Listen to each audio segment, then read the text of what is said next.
दोस्तों, जो भी आविष्कार होते हैं उनके पीछे वैज्ञानिकों के कई सालों के शोध और मेहनत होती है। कोई भी आविष्कार आसानी से और तुरंत नहीं होता, लेकिन कई ऐसे बड़े आविष्कार भी हुए हैं जो अनजाने में हो गए। आइए आपको भी बताते हैं कि कौन कौन से हैं ऐसे आविष्कार जो अनजाने में और गलती से हुए। Number 1, x ray. क्या आप जानते हैं कि एक्सरे का आविष्कार गलती से हुआ था? नहीं जानते तो बता दें कि सन की भौतिक विज्ञानी के रूप में विख्यात विल्हेम रोइंगटन ने एक्सरे का आविष्कार किया था।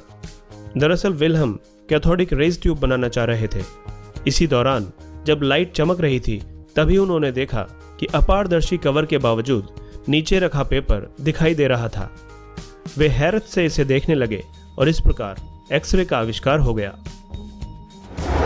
Number 2, microwave.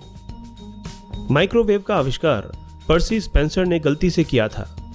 वे नए वैक्यूम ट्यूब के जरिए रडार से जुड़े रिसर्च कर रहे थे। इसके लिए उन्होंने कई मशीनें भी बनाई जो कि रिसर्च में मदद करती।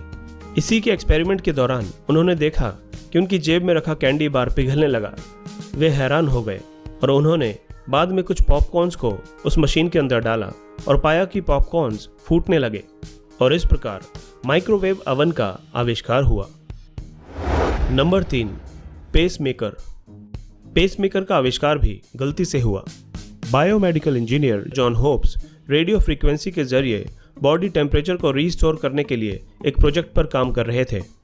इस दौरान उन्हें एहसास हुआ कि अगर दिल ठंड के कारण धड़कना बंद कर दे तो कृत्रिम उत्तेजना पैदा करने से वो फिर से धड़कना शुरू कर देता है। इसी प्रयोग के चलते पेसमेकर अस्तित्व में आया। Number 4, slinky. स्वीडन नौसेना में इंजीनियर रहे रिचर्ड जोन्स ने 1943 में स्लिंकी का आविष्कार किया था। वे नौसैनिक युद्धपोतों पर बिजली की निगरानी करने के लिए यंत्र बना रहे थे जो कि स्प्रिंग के सहारे काम करता था। इसी दौरान स्प्रिंग जमीन पर गिर गया और बाउंस करने लगा। इस तरह गलती से स्लिंकी का आविष्कार हुआ। Number 5, penicillin. वैज्ञानिक अलेक्जेंडर फ्लेमिंग घाव को भरने वाली एक चमत्कारी दवा का आविष्कार करना चाह रहे थे, लेकिन उन्हें सफलता नहीं मिल रही थी। ऐसे में उन्होंने एक्सपेरिमेंट की गई चीजों को बाहर फेंक दिया। कुछ दिन बाद जब उन्होंने नोटिस किया तो पाया कि वहां आसपास के बैक्टीरिया समाप्त हो रहे थे। इस तरह से पेनिसिलिन का आविष्कार हुआ।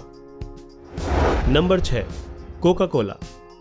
सिरदर्द के इलाज के लिए दवा बनाने के लिए एक फार्मासिस्ट ने कोला नट और कोला की पत्तियों का इस्तेमाल किया। इसके बाद उसने संयोगवश दोनों को कार्बोनेटेड वाटर के साथ मिला दिया। बाद में जब उसने टेस्ट किया तो रिजल्ट कोका कोला के रूप में सामने आया। कोला के कारण इसका नाम कोका कोला हो गया। इस तरह से एक सिरदर्द की दवा एक मशहूर ड्रिंक में बदल गई और पूरी दुनिया पर छा गई। Number 7, Teflon. टेफ्लॉन का आविष्कार 1938 में साइंटिस्ट रॉय प्लैंकेट ने किया था। दरअसल रॉय रेफ्रिजरेंट के विकल्प की तलाश कर रहे थे। इसके लिए उन्होंने कुछ सैंपल्स को टाइट बॉक्स में रखा था। कुछ दिन बाद उन्होंने देखा कि बॉक्स के अंदर रखी गई गैस गायब हो गई है और उसकी जगह फिसलनदार रेजिन के अवशेष बचे हुए हैं। इस अवशेष में हीट और केमिकल्स के प्रति रोधक क्षमता थी। बाद में नॉनस्टिक कुकवेयर, स्पोर्ट्स इक्विपमेंट्स और पेंट्स के रूप में इसका यूज होने लगा। Number 8, Viagra. फाइजर ने दर्द से छुटकारा दिलाने के लिए हमारे शरीर में रक्त संचार करने वाली धमनियों को सिकुड़ने में मदद करने के लिए UK 92480 के नाम से एक दवा बनाई थी।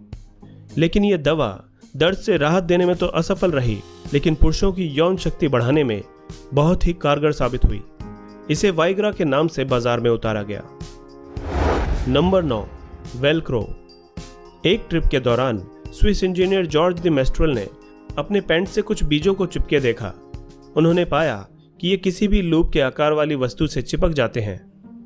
ऐसे में उन्होंने कृत्रिम लूप्स तैयार किए और परिणाम स्वरूप वेलवेट और क्रोचेट के कॉम्बिनेशन से वेलक्रो बन गया। Number 10, potato chips. 1853 में जॉर्ज क्रम नाम के शेफ अपने कस्टमर के लिए फ्रेंच फ्राइज तैयार कर रहे थे। कस्टमर ने उनसे कहा कि फ्रेंच फ्राई थोड़ी पतली और कुरकुरी होनी चाहिए। जॉर्ज ने ऐसा ही किया और इस तरह से पोटैटो चिप्स बन गई। दोस्तों, अगर आप भविष्य में भी ऐसे ही इंटरेस्टिंग और